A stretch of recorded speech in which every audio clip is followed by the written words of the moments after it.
अस्सलाम वालेकुम, welcome back. और आज हम जिस टॉपिक पर बात करेंगे वो है एम्ब्रियोलॉजी से रिलेटेड। और आज के जो टॉपिक है उसकी हेडिंग है गैस्ट्रुलेशन। आप टॉपिक पर बढ़ने से पहले, जैसे कि मैंने आपको कुछ पिछली वीडियो में भी बताया था कि एक पॉइंट ऑफ ओरिजिन समझ लेना ज़रूरी है। जब हमें पॉइंट ऑफ ओरिजिन समझ में आ गई तो जो हमारा टॉपिक है वो हमारे लिए बिल्कुल ईजी हो जाता है। तो पॉइंट ऑफ ओरिजिन के बारे में हम बात करते हैं, या बैक स्टोरी के बारे में, जैसे कि मैंने आपको बताया था कि बात करते हैं। तो सबसे पहले हमारे पास फर्टिलाइजेशन हुई। फर्टिलाइजेशन के बाद जाइगोट बन गया। अब जाइगोट में क्लीवेज हुई, 4 सेल स्टेज आई, 8 सेल स्टेज आई, अल्टीमेटली वो ब्लास्टुला में कन्वर्ट हो गया। ब्लास्टुला में एक कैविटी अपीयर होती है जिसे हमने कहा कि ब्लास्टोसियोल है। और अल्टीमेटली दो लेयर्स बन जाती है, एक एपीब्लास्ट और दूसरी हाइपोब्लास्ट। अब इस 2 लेयर्ड ब्लास्टुला की कन्वर्जन होती है 3 लेयर्ड गैस्ट्रुला में by the process of gastrulation.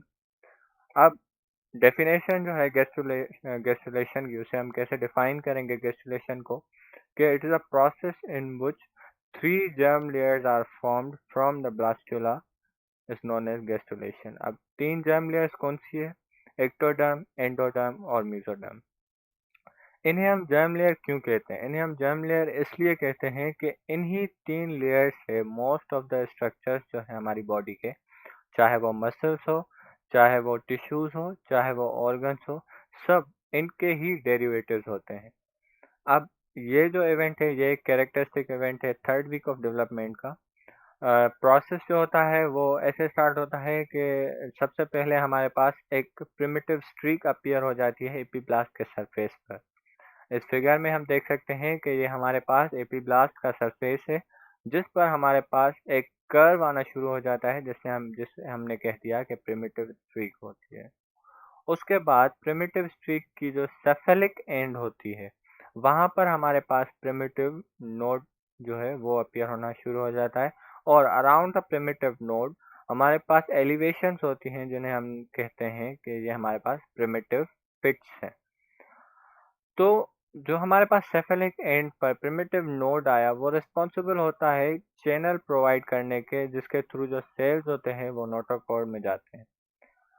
Primitive पिट जो है वो सिंपली एक एलिवेशन होती है प्रिमिटिव नोड के अराउंड।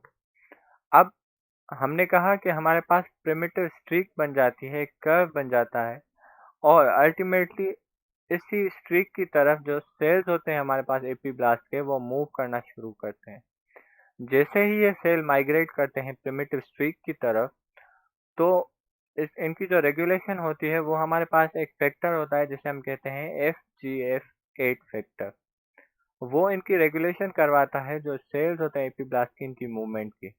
और ultimately by the process of invagination ये जो सेल्स होते हैं, ये हमारी जो एपीब्लास्ट होती है उसके नीचे अरेंज हो जाते हैं। अब जो हमारे पास सेल्स माइग्रेट होके आते हैं एपीब्लास्ट से, वो अपने आप को अरेंज कर देते हैं इसके एपीब्लास्ट के ब्लो।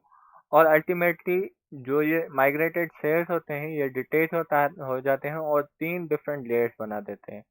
अब कुछ सेल्स जो होते हैं वो हाइपोब्लास्ट को रिप्लेस करते हैं और बना देते हैं एंडोडर्म। जो सेल्स बीच में रह जाते हैं वो बनाते हैं मेसोडर्म। और अल्टीमेटली जो सेल्स एपीब्लास्ट के होते हैं जो कि रह गए होते हैं, वो हमारे पास बना देते हैं ectoderm.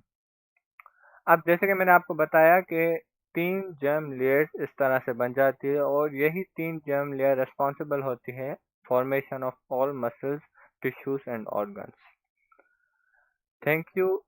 This was all about gastrulation. और अगर आपको मेरी ये वीडियो अच्छी लगी हो तो please like, share with your friends